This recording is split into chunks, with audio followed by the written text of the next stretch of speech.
Catus Maximus here, doing another sliding T-bevel video here. This time, this is the Empire Tools. Now, all these sliding T-bevels I've reviewed so far are indeed made in America. This is stainless steel. This is what a modern one looks like. So, much more cheaply built than what they used to be. I don't know if you can even get any metal ones. Did just talk about the cast steel handle Stanley that was once again, I believe, invented by them, patented in 1908. I also talked about the General Tools sliding T-bevel, which is a plate steel version, and it's the heaviest and one of the nicest ones I believe was ever made in the United States. There are other ones which are wood and brass. Those are also pretty darn nice. So modern ones are much more lightweight. It is a fiberglass reinforced nylon handle, because you can tell because it has this kind of weird modeling effect. There is a texture here, but inside the casting there, that kind of patterning is indicative of having fiberglass, just like fiberglass insulation is quite literally shredded or fiberglass insulation mixed with plastic and then injected into a mold. One of the big deals about that is that fiberglass is very abrasive. It's a much more expensive process due to the injection nozzle wear, pump wear, and physical wear on the mold. You know, anybody who's worked with like boats in particular, worked with a lot of fiberglass, knows cutting it and dealing with it. It's a very abrasive material, but pretty durable.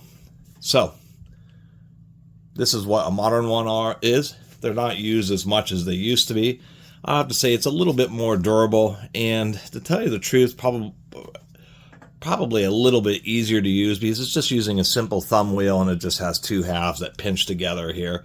I would have to say that it does not hold as well. That's probably one of the biggest things, is even though I've got that about as tight, you know, to the point where it hurts, still doesn't lock it up right. Where on any of these older ones here, this thumb screw cam mechanism has a big leverage advantage. So when you tighten this down, you would have to drop this in before the bevel will actually slip on you.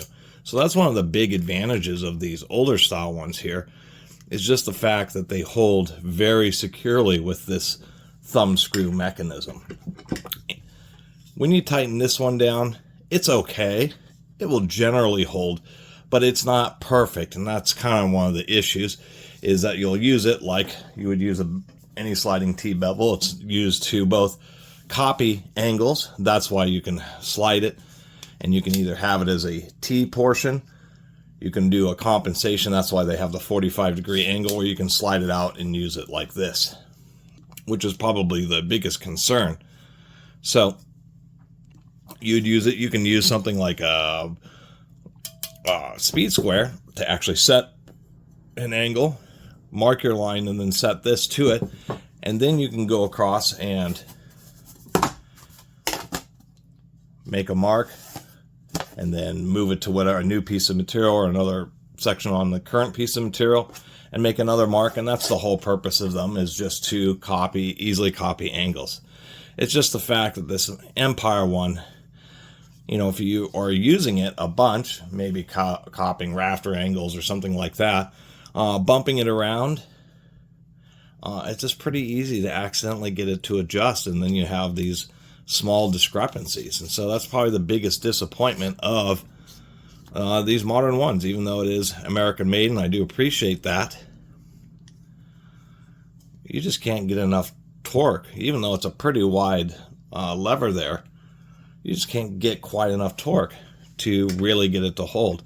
So I was kind of wondering why the tang was so much bigger than it was on older models, and I think really it's just so they were attempting to increase the surface area here to try to get it to hold a little bit better.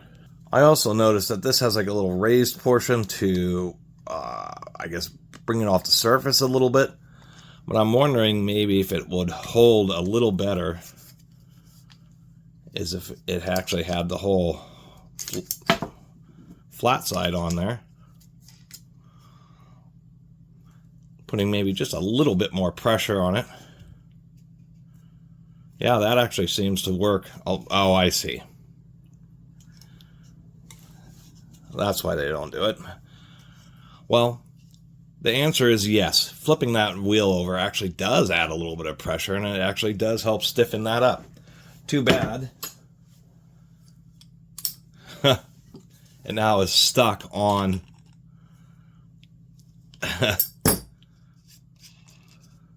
just the amount of friction there means that you can tighten it down, then you can't untighten it without using a pair of pliers like I just did. So anyway, I'm going to stop blabbing about this. I wouldn't recommend this Empire sliding T-bevel just because it's not reliable, and that's the biggest deal. When you're using these, really you're using them to find or copy angles, and you'll want it to stay in that exact place. These old school ones do exactly that. They hold tight and won't move around on you. Something like this, even if it seems like it's staying in the right place, actually isn't. And so you have to do things like flip the wheel over, and then you end up in this weird situation where you have to use pliers to both tighten it and loosen it, which makes it too inconvenient as an actual tool. So anyway, that's my little review of the Empire number 130 sliding T-bevel. Thanks for watching. See you next time.